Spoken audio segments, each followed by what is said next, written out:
This is my son's 2013 XR5 in, I think they call it frozen white. So these come with the five-cylinder five-cylinder Duratec. I think that's a Volvo sourced motor, or done in collaboration with Volvo. I'm sure someone will correct me if I'm wrong there.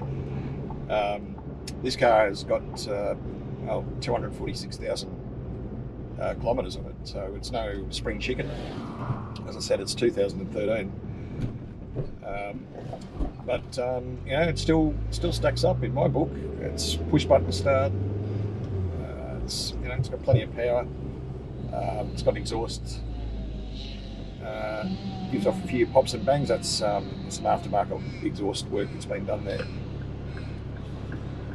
And as I said, these five-cylinder engines, they just give that little offbeat sort of warble to it, which I really enjoy. And they're renowned as I said, they're renowned as being pretty bulletproof. So my son's done a bit of work on this. I think he says putting out about 165 kilowatts in the wheel, and around about 400 Nm of torque. So it gets along pretty handily, I must say. Goes through a bit of juice too, obviously, but you know, one of the things about it though is that it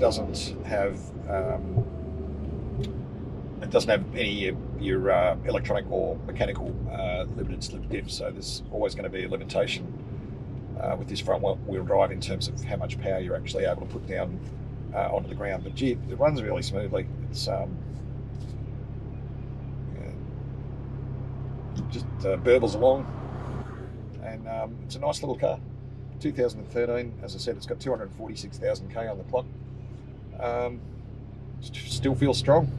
Still feels, you know, up to date in some ways. Anyway, so yeah, it's a little ripper, this one actually.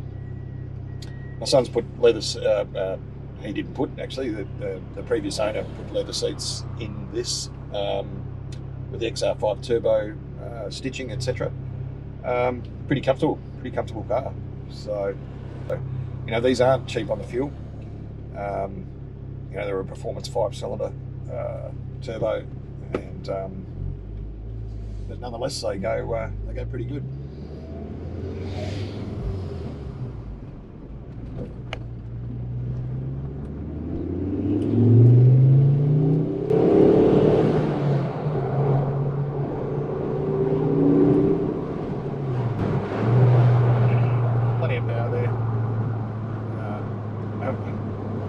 It's my son's car. I'm not going to give it a hiding, but yeah, just interesting to drive these performance Fords back to back, and they're all got a different character. They're all completely different cars, really. You know, you've got a five-cylinder that's showing a bit of age now.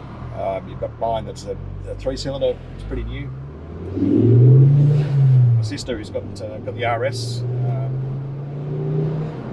and then my brother-in-law's got the Focus ST. In auto, whereas the rest of these cars are manual. So yeah, it's even though they're Ford performance cars, they're all relatively small cars. Each of them have got a very different character.